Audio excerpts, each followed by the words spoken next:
ജിമ്മിൽ കയറി മോഷണം നടത്തിയെന്ന പരാതിയിൽ റിയാലിറ്റി ഷോ താരമായ ജിൻഡോയ്ക്കെതിരെ പാലാരിവട്ടം പോലീസാണ് കേസെടുത്തത്. എന്നാൽ തനിക്കെതിരെ ഉന്നയിച്ച മോഷണ ആരോപണം തെറ്റാണെന്ന് ജിൻഡോ മറുനാടൻ മലയാളിയോട് പ്രതികരിച്ചു. തനിക്കെതിരെ ഉയർത്തിയ മോഷണ കേസ് കെട്ടിച്ചമച്ചതാണെന്ന് ജിൻഡോ പ്രതികരിക്കുകയായിരുന്നു. താൻ പ്രവേശിച്ചത് തനിക്ക് 60% ഷെയറുള്ള ലീസിന് കൊടുത്ത ജിമ്മിലാണെന്നാണ് ജിൻഡോ പറയുന്നത്. തനിക്ക് 60% ഷെയറും പരാതിക്കാരിക്ക് 40% ഷെയറും എന്ന വിധത്തിലാണ് എഗ്രിമെന്റ് ഉള്ളത്. കുറച്ചു കാലമായി ജിമ്മിന്റെ അക്കൗണ്ടിങ്ങിൽ സംശയമുണ്ടായിരുന്നു. ഇപ്പോൾ പരാതി ഉന്നയിച്ച യുവതി തന്റെ സ്വകാര്യ അക്കൗണ്ടിലേക്ക് പണം മാറ്റിയെന്ന് ജിൻഡോ ആരോപിക്കുന്നു. ഇതുമായി ബന്ധപ്പെട്ട തർക്കം നിലനിൽക്കവേ യുവതി നൽകിയ കേസിൽ ജിൻഡോ ജാമ്യത്തിലാണ്. യുവതി ജിമ്മിലുള്ളപ്പോൾ അവിടെ പ്രവേശിക്കാൻ പാടില്ല എന്നതുകൊണ്ടാണ് അതിരാവിലെ താൻ ജിമ്മിൽ പ്രവേശിച്ചത് എന്നാണ് ജിൻഡോ പറയുന്നത്. ജിമ്മിലെ തന്റെ പേഴ്സണൽ റൂമിൽ വരികയാണ് ചെയ്തത്. താൻ പണം മോഷ്ടിച്ചു എന്നത് തെറ്റായ ആരോപണമാണ്. ഇതേക്കുറിച്ച് വിശദമായി വ്യക്തമാക്കാൻ വൈകുന്നേരം വാർത്താ സമ്മേളനം നടത്തുമെന്ന് ബിഗ് ബോസ് താരം പറഞ്ഞു. കൊച്ചി വെണ്ണലയിൽ ജിമ്മിൽ കയറി ജിൻഡോ മോഷണം നടത്തിയെന്ന പരാതിയിൽ പാലാരിവട്ടം പോലീസാണ് ജിൻഡോയ്ക്കെതിരെ കേസെടുത്തത്.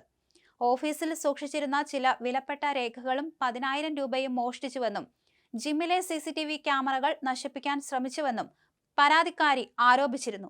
ജിൻഡോ ജിമ്മിൽ കയറുന്നത് CCTVയിൽ നിന്നുള്ള ദൃശ്യങ്ങളിൽ നിന്ന് വ്യക്തമാണ്.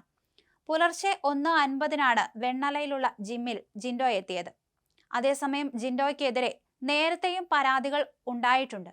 മുൻപ് ആലപ്പുഴയിലെ ഹൈബ്രിഡ് കഞ്ചാവ് കേസുമായി ബന്ധപ്പെട്ട് ജിൻഡോയെ എക്സൈസ് സംഘം ചോദ്യം ചെയ്തിരുന്നു. കഞ്ചാവ് കേസിൽ പിടിയിലായ തസ്ലീമയ്ക്ക് ജിൻഡോയുമായി സാമ്പത്തിക ഇടപാടുകൾ ഉണ്ടെന്ന് കണ്ടെത്തിയതിനെ തുടർന്നായിരുന്നു ചോദ്യം ചെയ്യൽ. തസ്ലീമയെ അറിയാമെന്നും പിതാവ് മരിച്ചെന്നും പറഞ്ഞ് 1000 രൂപ ചോദിച്ചപ്പോൾ കൊടുത്തുവെന്നും മറ്റ് ബന്ധങ്ങളില്ല എന്നായിരുന്നു ജിൻഡോയുടെ വാദം. എറണാകുളം കാലടി സ്വദേശിയായ ജിൻഡോ സെലിബ്രിറ്റി ഫിറ്റ്നസ് താരവുമാണ്. നിരവധി സിനിമാ താരങ്ങളുടെയും കലാകാരന്മാരുടെയും കായിക താരങ്ങളുടെയും ഫിറ്റ്നസ് പരിശീലകൻ എന്ന രീതിയിലും ബിഗ് ബോസ് താരം ശ്രദ്ധ നേടിയിട്ടുണ്ട്. മുൻ മിസ്റ്റർ കേരള കൂടിയാണ് ജിൻഡോ. 20 വർഷമായി ജിൻഡോ ബോഡി ക്രാഫ്റ്റ് എന്ന സ്ഥാപനം നടത്തി വരികയാണ്.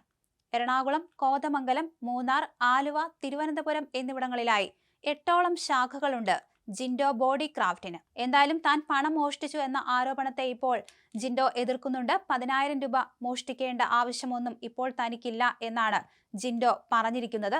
കേസ് കെട്ടിച്ചമച്ചതാണെന്നാണ് ജിൻഡോ പറഞ്ഞിരിക്കുന്നത്. എന്തായാലും ജിൻഡോ സ്ഥാപനത്തിനുള്ളിലേക്ക് കയറുന്ന CCTV ദൃശ്യങ്ങളെല്ലാം ഇന്ന് പുറത്തു വന്നിരുന്നു. അതിന് പിന്നാലെയാണ് ജിൻഡോ പ്രതികരണവുമായി രംഗത്ത് വന്നത്.